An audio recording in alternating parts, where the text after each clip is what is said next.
Hey guys, just a quick update. Uh, Hot as hell today. Got the last of the solar panels up. Uh, Everything's all bolted down, ready to go. Ready to be wired and brought inside the bus. We went down and picked up the last panel this morning. But my solar guy was not there, so I was not able to get the wiring that I needed and the entry gland.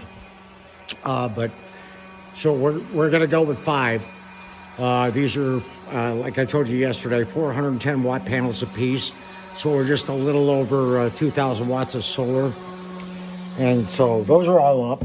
And then inside today, I got all my blocking up for my interior walls, which I'm going to start probably tomorrow.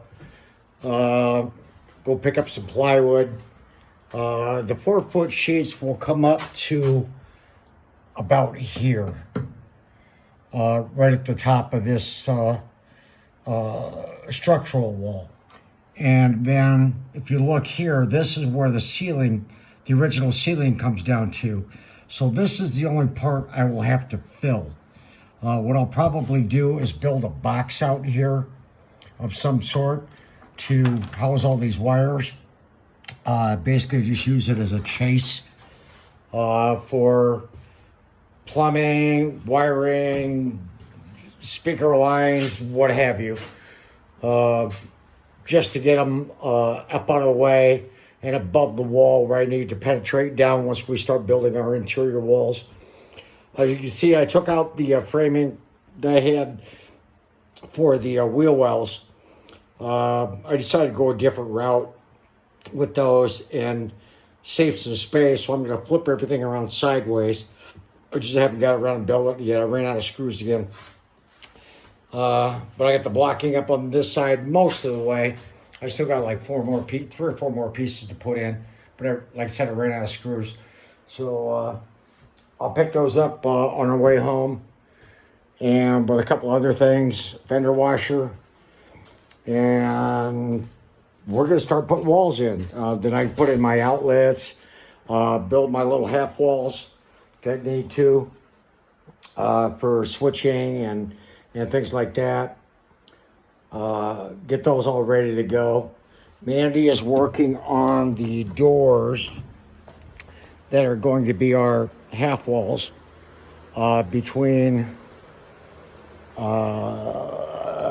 between the kitchen and the shower bath area, and then on the other side between the kitchen and the electrical closet.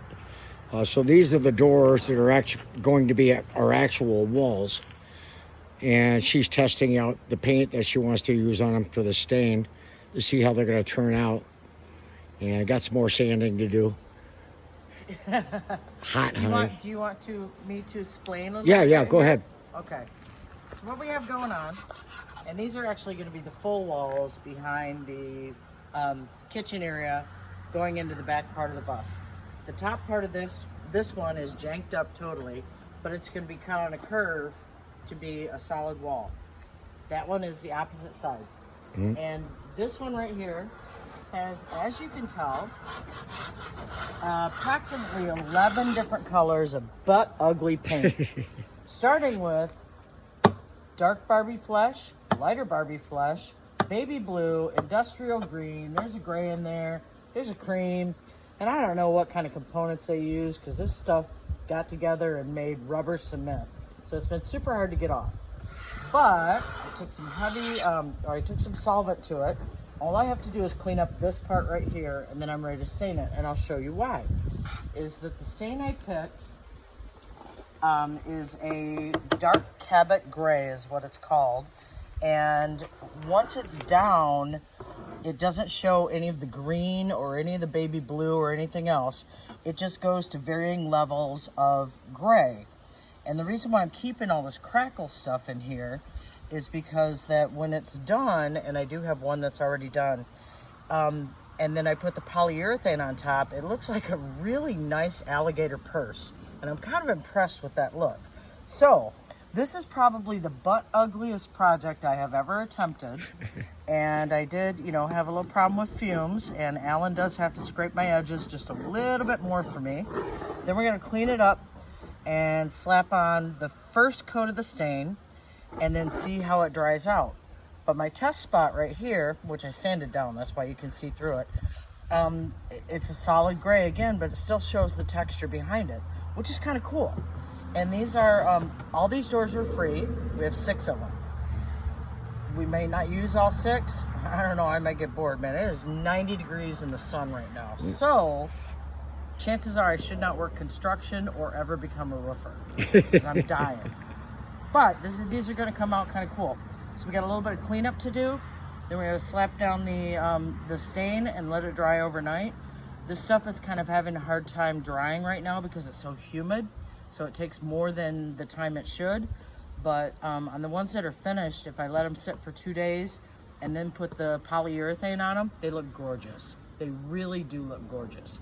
So I'm pretty happy with this. So let's recap what we spent on this part of it. Free, and $30 worth of stain and polyurethane so far. Might need to buy some more. And about 10 brushes from Dollar Tree. So I'm damn happy with it. That's my recap. Love you guys. Right. Check you later, guys.